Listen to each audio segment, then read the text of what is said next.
It's a banger. This is the most useful thing Premiere has added in the last 3 years. It's so good that I have a suspicion it wasn't even built by the Premiere Pro team. This is Assistant mode. It's in Premiere Pro Beta. Go to Window, click on Assistant. It's a chatbot inside of Premiere that can edit your videos for you. But I want to be clear on what it can and cannot do. It can rough cut your talking head footage, it can assemble rough timelines, and it can color code your media. However, it cannot do anything outside of Premiere. It also can't actually watch your footage. It works off of what is said, not what's on screen. And it can't edit faster than a human. But if it can't edit faster than you, then, well, what's the point? Well, your dishwasher doesn't wash your dishes faster than you can hand wash them, but turns out people still like dishwashers. So what's Assistant mode actually good at? The important thing is how large language models think. They think in text, which is why it can't watch your footage. Anything text or transcript based, it's going to do great. Cutting the bad takes, pulling the usable bits out of a long interview, marking the sections you want feedback on, it nails all of that. But when you want to ask it to do something visual, like making a montage for you, it just can't.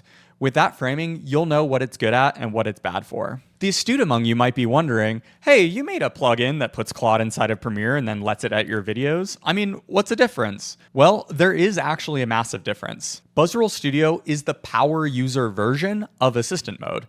Assistant is more polished, but far less capable. Everything Assistant can do, Buzzrolls can do too, plus a whole lot Assistant can't. It's a clean subset, and it's what Assistant mode will eventually grow into.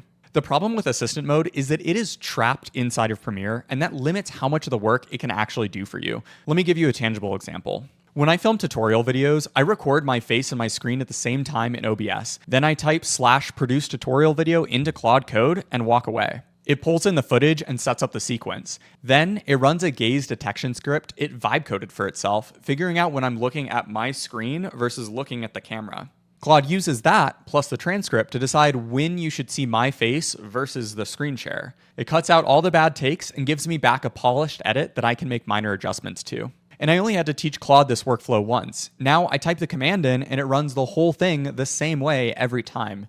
You teach it once and it can do it an endless number of times. That's it. But think about everything that workflow touched. It read files on my computer, moved them around, it wrote and it ran its own scripts, and it drove Premiere itself to pull it all together. It's not limited to my own files. It can, even reach out to the web, grab a screenshot off of Twitter, drop it straight into the timeline, whatever you want. Assistant mode, on the other hand, can do exactly one of those things, the very final cut, because it's trapped inside of Premiere. It can't run scripts, can't use my computer, can't reach the web. So how is Buzzrolls able to do all this? We're not building it from scratch. We're building it on top of an agentic harness like Claude Code and Claude Cowork so that you inherit everything they do. And the part that I think matters most, it has memory. It learns your style and it remembers your corrections. When I first taught it to make remotion animations, it kept committing the cardinal sin of PowerPoint, popping in words of what I'm physically saying onto the screen as I say them.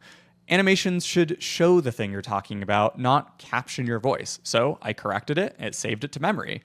Over time, its animations got closer and closer to my style without me re-explaining everything every time. And honestly, this is bigger than just video editing. Claude Code is turning into the next operating system, and Adobe knows it. They see the writing on the wall, and everything they're shipping is converging on exactly what Buzzrolls already is. But they're a massive organization, and they move slowly. We move faster. That's the only reason why we're ahead of them. Which is what makes this launch so surprising to me. Adobe's normally super slow, and this is too good and too polished for how fast it appeared. My bet is that they pulled in the Firefly team to build it, and then they handed it over to Premiere to ship it inside the product.